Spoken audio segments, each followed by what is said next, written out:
very good morning to all students. Today we will discuss our new chapter, that is chapter number 2, motion in one dimension. Student, as you all know, there are many physical quantities in physics. Firstly, we want to know what is physical quantities. Quantities which can be measured directly or indirectly is known as physical quantities, or you can say that the quantities which can be measured is known as physical quantities. वो quantities जिनको आप क्या कर सकते हो, major कर सकते हो, जिनको आप मेजर मीन्स माप सकते हो, उन सारी क्वांटिटीज को हम क्या नाम देते हैं, फिजिकल क्वांटिटीज. और फिजिक्स में आपने फिजिकल क्वांटिटीज को 2 कैटेगरीज में डिवाइड किया हुआ है, that is scalar quantities and also known as scalars, and another is vector quantity also known as vectors. We will study about scalars and vectors in detail one by one. Firstly, we will discuss about scalar quantities. Students, the physical quantities which are completely specified by their magnitude alone is known as scalar quantities. वो physical quantities जिनको हम completely क्या कर सकते हैं, specify कर सकते हैं उनके सिर्फ मैग्नीट्यूड से. स्टूडेंट्स, मीन्स कि ऐसे क्वांटिटीज जिनकी हमें पूरी इंफॉर्मेशन मिल जाती है, कंप्लीटली डिस्क्राइब कर सकते हैं सिर्फ एक मैग्नीट्यूड की हेल्प से, वो सारी क्वांटिटीज क्या कहलाती हैं, scalar quantities. What is magnitude here? Magnitude को हम कह सकते हैं एक तरह से हाउ मच कैसे? मैग्नीट्यूड मीन्स साइज या फिर क्वांटिटी. मैग्नीट्यूड मीन्स क्या है यहां पे, साइज और quantity. It is a property. Magnitude क्या है?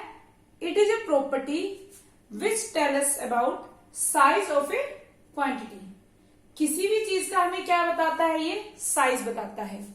हम इसको मैग्नीट्यूड का न्यूमेरिक वैल्यू है, जैसे क्या हो गया, हमने 3 लिख दिया, ये क्या है, मैग्नीट्यूड बता रहा है. 4 लिखा, ये क्या है, मैग्नीट्यूड है. मीन्स जो हमें क्या बता है, मैग्नीट्यूड मीन्स साइज और क्वांटिटी. जो हमें क्या बता रहा है, मीन्स कोई साइज या फिर क्वांटिटी, प्रॉपर्टी है. या आप कई बार कहते हैं न्यूमेरिक वैल्यू, मीन्स कि फिजिकल क्वांटिटी जो सिर्फ अगर जिनकी हम न्यूमेरिक वैल्यू बता दें तो उनके बारे में हमें क्या मिल जाती है, कंप्लीट इंफॉर्मेशन मिल जाती है. All those quantities are known as scalar quantities. Let us take some example.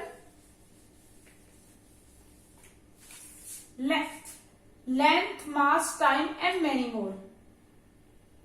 Mass, as you all student know about mass. अगर मैं कुछ लेने जाती हूँ, मान लो मार्केट में ही गई शुगर लेने के लिए, तो मैं क्या बोलती हूँ, मुझे 3 kg क्या दे दो, शुगर दे दो. अब मुझे सिर्फ 3 kg बोलने से ही क्या मिल गई है, पूरी कंप्लीट इंफॉर्मेशन मिल गई है. मुझे इसके अलावा कोई भी इंफॉर्मेशन देने की जरूरत नहीं है उसे. मैंने सिर्फ उसे इतना ही बोला कि आप 3 kg क्या दीजिए, शुगर दीजिए, और उसने दे दी. मतलब सिर्फ मुझे मैग्नीट्यूड बताने से उसकी क्या मिल गई है, कंप्लीट इंफॉर्मेशन मिल गई है.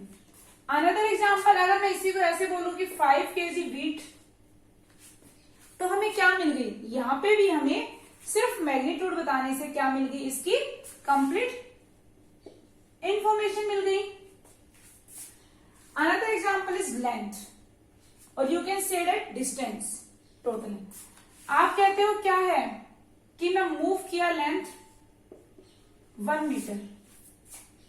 अगर मैंने आपसे पूछा कि how much you move, you will say that 1 metre. सिर्फ मुझे 1 मीटर बताने से ही क्या मिल गई, इसकी कंप्लीट इंफॉर्मेशन मिल गई.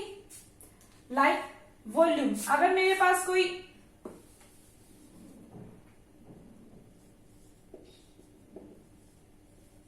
वाटर का गिलास है इस वे से, और मैंने क्या बताया, सिर्फ this is of 2 litre, I am just giving an example. तो सिर्फ क्या है, इसका मैग्नीट्यूड बताने से ही इसका साइज मुझे क्या मिल गई स्टूडेंट्स, कंप्लीट इंफॉर्मेशन मिल गई। तो students, the physical quantities which are completely described by their magnitude alone is known as scalar quantities. Examples length, mass, time, density, volume, speed, temperature. Like we say the temperature of Hisar is 43 degree Celsius. इसके अलावा मुझे कोई और information देने की जरूरत नहीं है, सिर्फ इसी से मुझे क्या मिल गई, इसकी कंप्लीट इंफॉर्मेशन मिल गई है। ऐसा नहीं है कि मैं और इंफॉर्मेशन दूंगी 43 डिग्री सेल्सियस ईस्ट में है, नॉर्थ में और कुछ है, no. I only given this much information that the temperature of Hisar is 43 degree Celsius. There are many more examples of scalar quantities. Another important point about scalar quantity are two parameters are required to express a scalar quantity. We need two parameters to express a scalar quantity, that is unit, and another is numerical value of the quantity. Students, अगर मैं simply ये लिख दूं board पे 3 या simply 4 लिख दूं, तो ये क्या है, सिर्फ एक नंबर है, इसका कोई मीनिंग नहीं है। मुझे कैसे पता चलेगा फिजिकल क्वांटिटी है? अगर फिजिकल क्वांटिटी है उसकी कुछ ना कुछ यूनिट होगी। तो हमें दो पैरामीटर्स रिक्वायर होते हैं किसी भी स्केलर को एक्सप्रेस करने के लिए। एक तो क्या, न्यूमेरिकल वैल्यू ऑफ क्वांटिटी, जैसे न्यूमेरिकल वैल्यू क्या है, 3 है, 4 है, 5 है, 6। And another is most important unit. जैसे कि मैंने इसके ऊपर क्या लगा दिया, अगर केजी लगा दिया इसके बाद, तो आप क्या है समझ जाओगे, दिस इज अबाउट मास। ये किसकी इंफॉर्मेशन दी हुई है, मास की। ये भी किसकी है, किसी मास की दी हुई, 4 kg है। अगर मैं इसी 3 के पीछे मीटर लगा देती तो आप समझ जाते कि आपको क्या दी है, लेंथ दी है, और यू कैन से डिस्टेंस। अगर मैं लीटर लगा दूं या डिग्री सेल्सियस लगा दूं तो आप क्या समझोगे, टेम्परेचर। अगर मीटर पर सेकेंड स्क्वायर लगा दूं तो आप समझ जाओ, मीटर पर सेकेंड लगा दूं तो क्या समझ जाओगे, स्पीड। तो स्टूडेंट्स, हमें दो पैरामीटर्स की नीड होती है स्केलर क्वांटिटी को एक्सप्रेस करने के लिए, that is unit and numerical value of the quantity. Next, it can be added, subtracted, multiplied and divided by simple arithmetic rules, or you can say arithmetic methods. Scalar quantities can be added, subtracted, multiplied and divided by simple your algebraic rules, which you will follow in your lower classes, like addition जैसे आप करते हो, multiplication, subtraction and division। उन सभी algebraic rules के द्वारा हम क्या कर सकते हैं, सिंपली इनको ऐड, सब्ट्रैक्ट या मल्टीप्लाई कुछ भी कर सकते हैं। लाइक अगर मैं बोलूं कि हिसार का टेम्परेचर आज कितना है, 43 डिग्री सेल्सियस है, जो कि एक स्केलर क्वांटिटी है टेम्परेचर, और 2 days बिफोर कितना था, 40 डिग्री सेल्सियस था।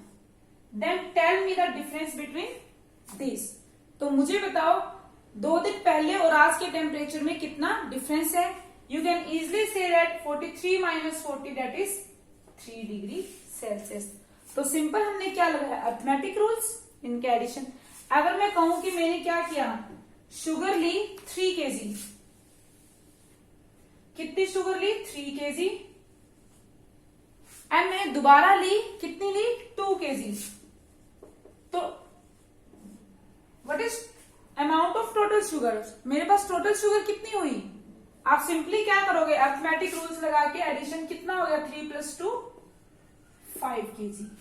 मीन्स आप स्केलर क्वांटिटीज को ऐड, सब्ट्रैक्ट, मल्टीप्लाई या डिवाइड क्या कर सकते हो बाय सिंपल एल्जेब्रिक और अर्थमेटिक रूल्स की हेल्प से। नेक्स्ट पॉइंट इज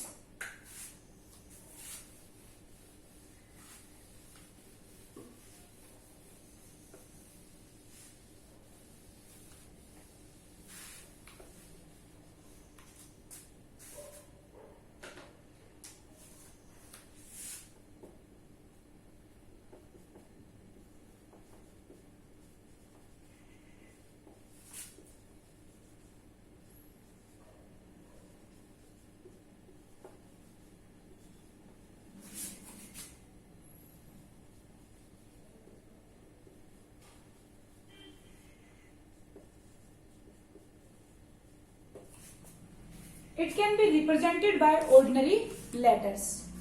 इसको हम रिप्रेजेंट करने के लिए, स्केलर क्वांटिटीज को रिप्रेजेंट करने के लिए हम क्या करते हैं, ऑर्डिनरी अल्फाबेट से ऑर्डिनरी लेटर्स का यूज करते हैं।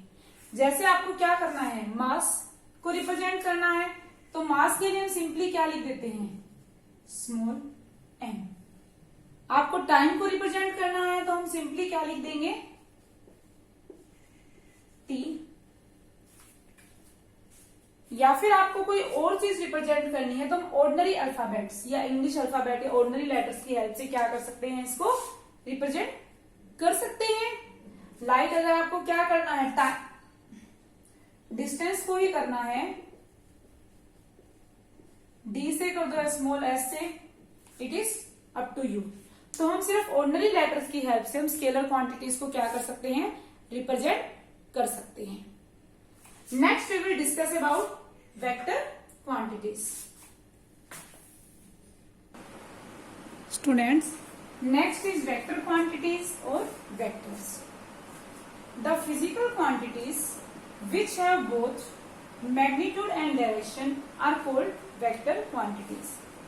स्टूडेंट्स, पिछले में हमने स्केलर क्वांटिटी में देखा था कि जिन फिजिकल क्वांटिटी को हम कंप्लीटली डिस्क्राइब कर सकते हैं सिर्फ मैग्नीट्यूड की हेल्प से, वो क्या थी आपकी स्केलर क्वांटिटीज। और वो फिजिकल क्वांटिटीज जिनको हमें कंप्लीटली डिस्क्राइब करने के लिए मैग्नीट्यूड के साथ साथ क्या डायरेक्शन का भी पता होना चाहिए, वो हमारी क्या है, वेक्टर क्वांटिटीज।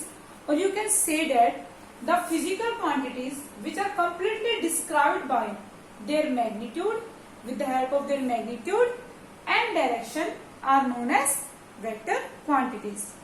आप किसी भी तरह से डिफाइन कर सकते हैं कि वो फिजिकल क्वांटिटीज जिसके पास क्या है, मैग्नीट्यूड और डायरेक्शन दोनों ही चीजें हैं, वो क्या है आपकी वेक्टर क्वांटिटीज।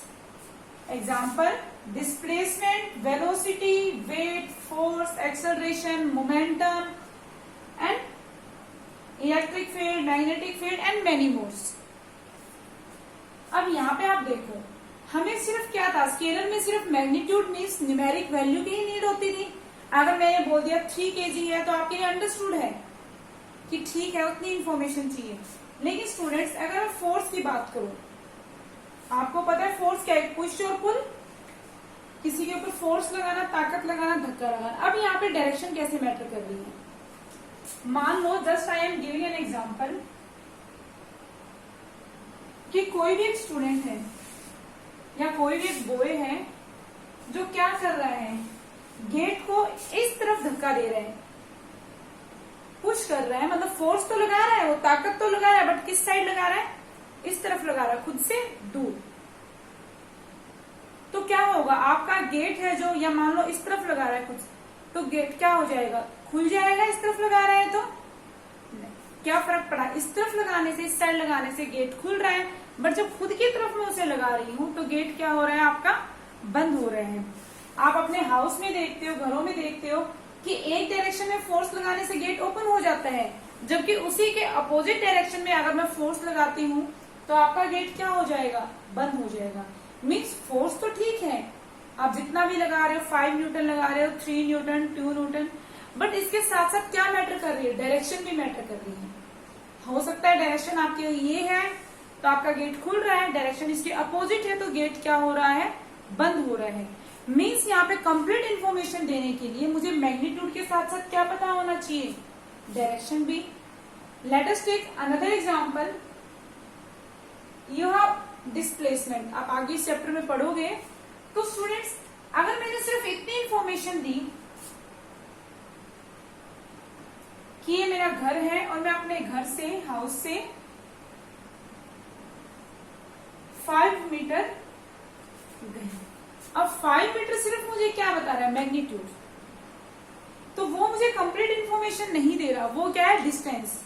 कंप्लीट इंफॉर्मेशन अगर मुझे मान लो किसी के घर जाना है, मेरी फ्रेंड के घर, जिसका घर कहाँ है, साउथ में है, तो मैं क्या कहूंगी, 5 मीटर गई, बट कहाँ गई, साउथ में। तो इसमें क्या है, आपकी डायरेक्शन मैटर करती है कि डिस्टेंस। इसमें क्या होगा, आपने मैग्नीट्यूड तो बताया नहीं बताया है, साथ में आपने क्या मेंशन की है, डायरेक्शन भी। I am going 5 metre towards east, क्या किया कि 5 मीटर गई टूवर्ड्स ईस्ट। और you can say that I am going 5 metre towards west. तो स्टूडेंट्स, आप इस सभी एग्जाम्पल्स में जो पढ़ोगे, अभी टॉपिक नेक्स्ट आएगा आपका डिस्प्लेसमेंट वेलोसिटी, आप वहां पर देखोगे कि we need two things, magnitude as well as direction to describe vector quantities completely. Okay, next point, 3 parameters are required to express a vector quantity completely. We need 3 parameters to express a vector quantity. First is unit. If we note, अगर मैं ये ना लिखूं कि 5 क्या है, force Newton ना लिखो तो मीन्स क्या है, 5 कुछ भी हो सकता है, एक नंबर है जस्ट। तो फर्स्ट क्या पैरामीटर चाहिए मुझे, unit. Second is numerical value of the quantity, क्या होना चाहिए उस वैल्यू क्वांटिटी की कुछ ना कुछ numerical value. And third one is direction, क्या होनी चाहिए वहां पे, डायरेक्शन भी आपकी स्पेसिफाइड होनी चाहिए। Last point, another point is vector quantities cannot be added, subtracted or multiplied algebraically. As you see, scalar quantities are added, multiplied, subtracted or divided by simple algebraic rules, but here vector quantities cannot be added by using simple algebraical rules. There are some another rules, that is vector rules, which you will study in your higher classes, that is in 11th class. Next point, these are represented by bold faced letters or letters having arrow over them. हमें vector quantities को represent करने के लिए या तो हम क्या करते हैं, बोल्ड फेस्ड लेटर यूज करते हैं। मीन्स किसी लेटर को, मान लो मुझे क्या रिप्रेजेंट करना है, वेलोसिटी रिप्रेजेंट करनी है, इसको मैं क्या कर दूं, बोल्ड कर दूं थोड़ा, वी को, इस तरह से आपकी बुक्स में रिप्रेजेंट होता है। या हम क्या करते हैं, letters having arrow over them, हम जैसे वेलोसिटी है तो वी के ऊपर क्या लगा देते हैं, इस वे से एरो लगा देते हैं। ये एरो क्या रिप्रेजेंट कर रहा है, ये एरो ये रिप्रेजेंट कर रहा है कि जो ये क्वांटिटी है आपकी फिजिकल क्वांटिटी वेलोसिटी, वो क्या है, वेक्टर क्वांटिटी है। अब इस एरो में क्या है, इस तरह से एरो में क्या बता रहा है, वेक्टर का सिंबल है ये। इसके एरो के इस पॉइंट को हम क्या कहते हैं, टेल, मीन्स पूंछ, और इस पॉइंट को हम क्या कहते हैं, हेड। तो हमें जो वेक्टर की लेंथ है, जो वेक्टर है, वेक्टर की लेंथ हमें क्या बताती है, इसका मैग्नीट्यूड। मीन्स जो वेक्टर की लेंथ है वो क्या शो कर रही है स्टूडेंट्स, यहाँ पे मैग्नीट्यूड।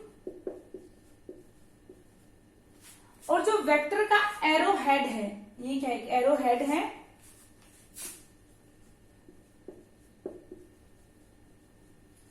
एरो हेड वेक्टर का क्या रिप्रेजेंट कर रहा है, डायरेक्शन।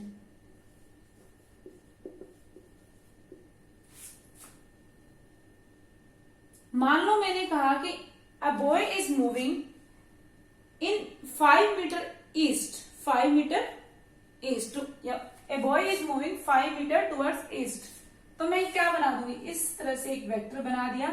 अब आप ये नहीं कि 5 मीटर लंबा ही बनाएंगे, मैंने मान लिया इसका इतना सा पोजीशन क्या है, 1 मीटर, ये कितना हो गया 5 मीटर, और ये क्या बता रहा है, कौन सी डायरेक्शन में है, east. Okay student, in this way हम क्या करते हैं कि वेक्टर्स को रिप्रेजेंट करने के लिए या तो आप बोल्ड फेसेस लेटर का यूज करते हैं, या आप क्या करते हैं, एरो बना देते हो। जैसे मैंने फोर्स को रिप्रेजेंट करना है तो मैं क्या करूंगी, एक इसके ऊपर वेक्टर बना दिया। या आपको मोमेंटम, जो कि हम पी से रिप्रेजेंट करते हैं, मोमेंटम को रिप्रेजेंट करना है, मैंने क्या बना दिया, इस वे से क्या बना दिया, उसके ऊपर एरो। तो वो हमारा क्या हो गया, एक वेक्टर क्वांटिटी। Understood students? तो अभी तक हमने क्या पढ़ा, physical quantities are categorised in 2 ways. Firstly, scalar quantities and another is vector quantities. Scalar quantities are those quantities which are completely specified by their magnitude alone. And vector quantities are those quantities which are completely specified by their magnitude and direction.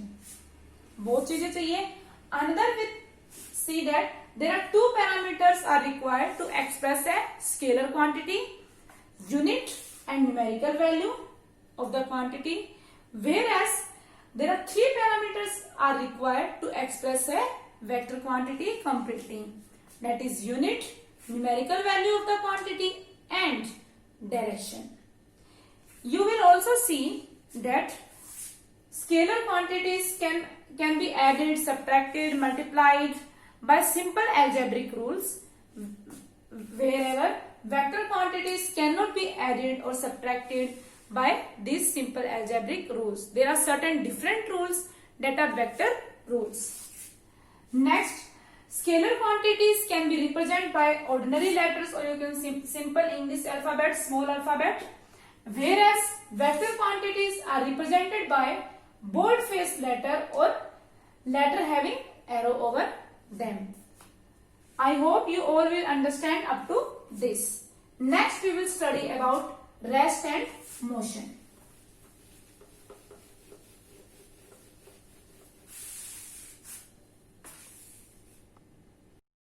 Students, next we will discuss about rest and motion. What is the meaning of rest and motion? As you have seen many examples in your daily life of rest and motion. आपने देखा है कि मैं अगर move कर रही हूँ या आप कोई बॉय मूव कर रहे हैं तो हम क्या कहते हैं, मोशन में है। अगर हमारा क्या है, जो अर्थ है वो भी सन के अराउंड मूव कर रहे हैं तो you are say that sun is in motion. Animals भी मूव कर रहे हैं तो आप कहते हो मोशन में है। हमारी गैलेक्सी या कोई भी चीज जो मूव कर रही है तो हम क्या कह देते हैं, मोशन में है। वहीं पर हम क्या करते हैं, कोई स्टोन है, मान लो मार्कर है, यहीं पे रखा है, हिल नहीं रहा, तो हम क्या कहते हैं कि ये किस पे है, रेस्ट पे है। कोई स्टोन है फ्लोर पर गिरा हुआ है, हम कहते हैं स्टोन इज एट रेस्ट। या फिर कोई और एग्जांपल ले लो, कोई ट्री है तो हम क्या कहते हैं, ट्री किस पे है, रेस्ट पे है। But what is the exact meaning of motion और rest? A body is said to be at rest if it does not changes its position with respect to immediate surrounding, or we can say that with respect to us. अगर कोई भी आपकी body है जो क्या कर रही है, अपनी पोजीशन को चेंज नहीं कर रही विद रिस्पेक्ट टू अस, उसे हम क्या कहते हैं, एट रेस्ट। और a body is said to be in motion if it changes its position with respect to its immediate surrounding। अगर कोई बॉडी है वो कह लो सराउंडिंग के रिस्पेक्ट में क्या कर रही है, अपनी पोजीशन चेंज कर रही है, तो वो क्या कहलाती है, आपकी मोशन में। चलो थोड़ा सा और एक्सप्लेन कर देती हूँ। सबसे पहले पोजीशन क्या होता है, location of an object, means कि किसी भी ऑब्जेक्ट की क्या लोकेशन है। लाइक ए मार्कर की लोकेशन क्या है, ये है। अगर मैं यहां रख दूं तो मार्कर की लोकेशन क्या होगी, ये होगी। तो पोजीशन मीन्स क्या हो गया, किसी भी ऑब्जेक्ट की कोई लोकेशन। अब मोशन क्या होगा, motion we can simply say that motion is change in position of an object with respect to some reference point, और we can say that with respect to surrounding. Change in position of an object with respect to some reference point और surrounding, कि object की position में या location में change होना किसके respect में, किसी रेफरेंस पॉइंट के रिस्पेक्ट में। अब रेफरेंस पॉइंट क्या होता है, जहां से आप ये सब चीजें क्या करते हो, ऑब्जर्व करते हो, वो क्या होता है आपका रेफरेंस पॉइंट। जैसे मैं यहां से रेफरेंस पॉइंट हो गया, यहां से कोई यहां था, कोई मूव किया मोशन में, यहां चला गया, यहां चला गया एंड सो ऑन। तो ये क्या हुआ कि उसकी पोजीशन में चेंज हो रहा है with respect to some reference point. Means किसी भी ऑब्जेक्ट की बॉडी की पोजीशन में चेंज होना, we can say that with respect to us, with respect to surrounding और with respect to some reference point, उसे हम क्या कहते हैं, मोशन। जैसे मेरी पोजीशन अभी यहां पे है, यहां पर आ गई तो क्या हुई, मेरी पोजीशन क्या होगी, चेंज होगी। कहां पे, अगर यहां पे कोई खड़ा होकर देख रहा है with respect to this surrounding, आपको कैसे पता चला, बोर्ड से। तो क्या है कि मेरी पोजीशन में चेंज हुआ, लोकेशन में चेंज हुआ, मीन्स में किस में थी, मोशन में। अगर मैं यहीं की यहीं खड़ी हूं, मेरी पोजीशन में कोई चेंज नहीं है with respect to immediate surrounding, तो क्या हुआ, I am at rest. Okay, next we will discuss about one dimensional motion. When a body moves along a straight line path, its motion is said to be one dimensional.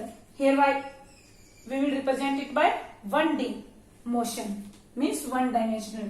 अगर कोई भी body है आपकी move कर रही है किसी straight line में, तो उसके मोशन को हम क्या कहते हैं, वन डायमेंशनल मोशन।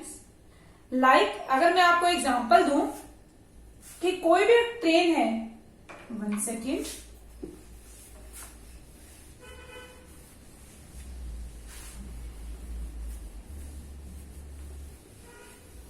क्या है, ट्रेन है और ट्रेन अपने स्ट्रेट ट्रैक पे, ट्रैक हमने क्या माना, स्ट्रेट है, इस स्ट्रेट ट्रैक पे मूव कर रही है। अगर इस ट्रैक पे मूव कर रही है स्ट्रेट लाइन पाथ में, तो ये क्या होगा, मोशन वन डायमेंशनल। या अगर मैं मान लू मैंने वर्टिकली यहां से किसी हाइट से एक स्टोन को क्या किया, फोल किया, वो यहां पे गिरेगा, तो ये भी क्या, एक स्ट्रेट लाइन में ही मोशन है। हाँ, कोऑर्डिनेट इसका अलग है, ये एक्स कोऑर्डिनेट पे हम कह रहे थे मूव कर रही है, वाई पे है, बट है तो क्या, एक स्ट्रेट, तो ये भी क्या होगा, वन डायमेंशनल मोशन। मीन्स कोई भी बॉडी मूव कर रही है स्ट्रेट लाइन पाथ में, उसको हम क्या कहते हैं, वन डायमेंशनल मोशन। और you can say that the motion of an object is said to be one dimensional motion if only one out of 3 coordinates specifying the position of the object changes with respect to time. Students, as you all know, if you want to express the motion of an object, we need 3 coordinates, x coordinate, y and z, which are mutually perpendicular to each other. आपने maths में पढ़ा हुआ है कि अगर मुझे किसी भी ऑब्जेक्ट की या बॉडी का क्या दिखाना है, मोशन शो करना है, तो मुझे कितने कोऑर्डिनेट्स रिक्वायर होते हैं, 3 coordinates, X coordinate, Y coordinate and Z coordinates, यही रिक्वायर होते हैं। तो आप क्या है, अगर आपका कोई भी एक कोऑर्डिनेट्स 3 में से क्या है, 3 कोऑर्डिनेट्स में से एक कोऑर्डिनेट्स चेंज हो रहा है, जिसकी वैल्यू चेंज हो रही है विद रिस्पेक्ट टू टाइम, कि हमें 3 में से सिर्फ एक ही कोऑर्डिनेट की जरूरत है किसी चीज की मोशन शो करने के लिए, तो वो हमारा क्या होता है, वन डायमेंशनल मोशन।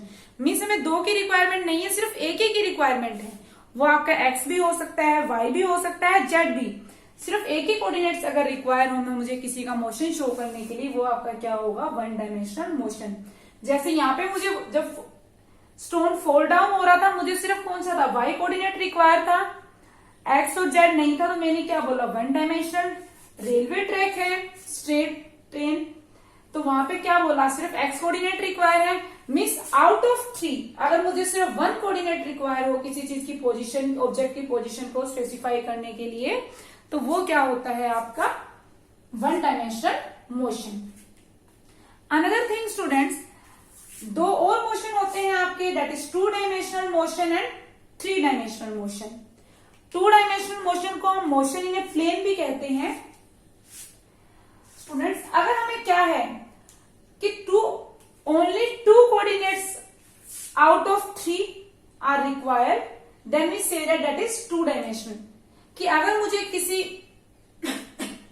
ऑब्जेक्ट की पोजीशन को क्या करने के लिए, स्पेसिफाई करने के लिए, बताने के लिए, उसके चेंजेस टाइम के साथ, क्योंकि टाइम के साथ ही पोजीशन चेंज हो रही है, t 0 टाइम पे मैं यहाँ थी, 1 सेकेंड पे यहाँ, 2 सेकेंड पे यहाँ, 3 पे यहाँ, तो उसके चेंजेस को स्पेसिफाई करें, अगर 2 कोऑर्डिनेट्स रिक्वायर हैं, तो उसे हम क्या नाम देते हैं, 2 डायमेंशनल। जैसे ये क्या हो गया आपका,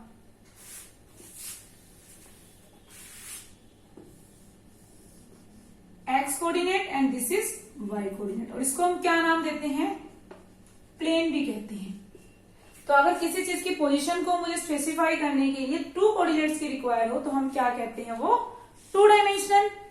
एग्जाम्पल,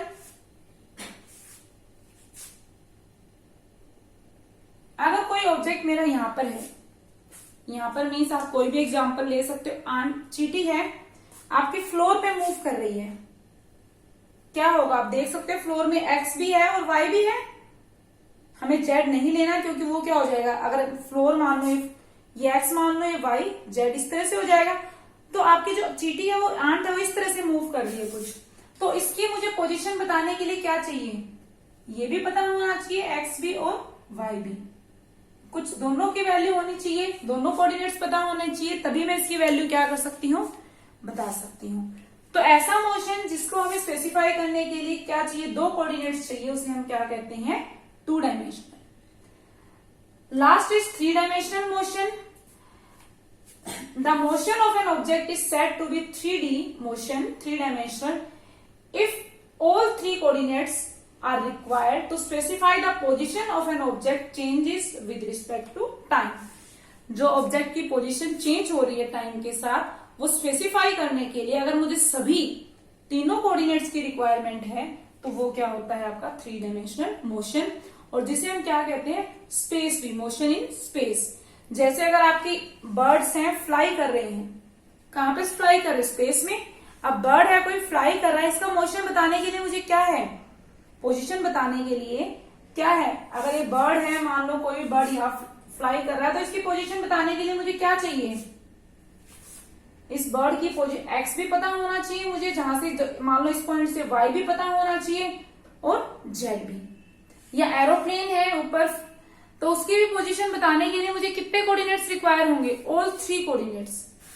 तो हमने क्या देखा, कोई भी बॉडी मूव्स कर रही है स्ट्रेट लाइन पाथ में, उसे हम क्या कहते हैं, 1 डायमेंशनल मोशन।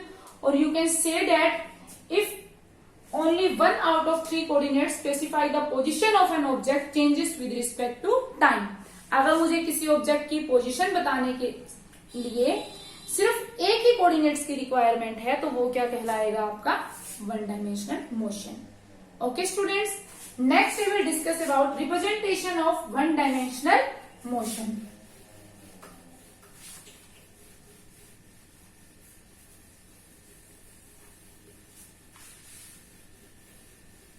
तो स्टूडेंट्स 1 डायमेंशनल मोशन को रिप्रेजेंट करने के लिए हम क्या करते हैं, कोई भी parallel line parallel to X axis, मान लो हमने यहां से विद रिस्पेक्ट टू टाइम हम पोजीशन में चेंज देख रहे हैं, टाइम के साथ पोजीशन हमने माना कि x इक्वल टू 0, स्टार्टिंग में इस पोजीशन पे थे, at time t equal to 0।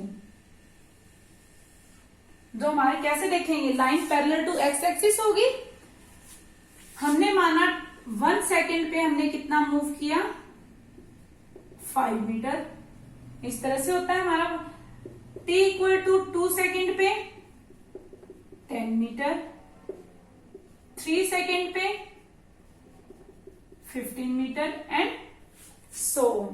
जैसे हम वर्टिकल स्टोन की ही लें, पहले क्या था हमारा वर्टिकल स्टोन, किसी हाइट पे था, इसी पे टाइम भी 0 था, जैसे ही फॉल हुआ, हो सकता है टाइम 1 सेकेंड में यहां पे पहुंचा, वो कितना ट्रेवल किया हो, 5 मीटर डिस्टेंस।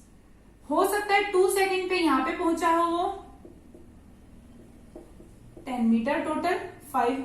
तो इस तरह से, या फिर हम कह सकते हैं हमारी ट्रेन स्टार्टिंग में यहां पे थी 5, 1 सेकेंड पे यहां पे गई, 2 सेकेंड पे यहां पे गई। That's all for today students. Next we will discuss about distance and displacement, तो वो हम कल की वीडियो में करेंगे।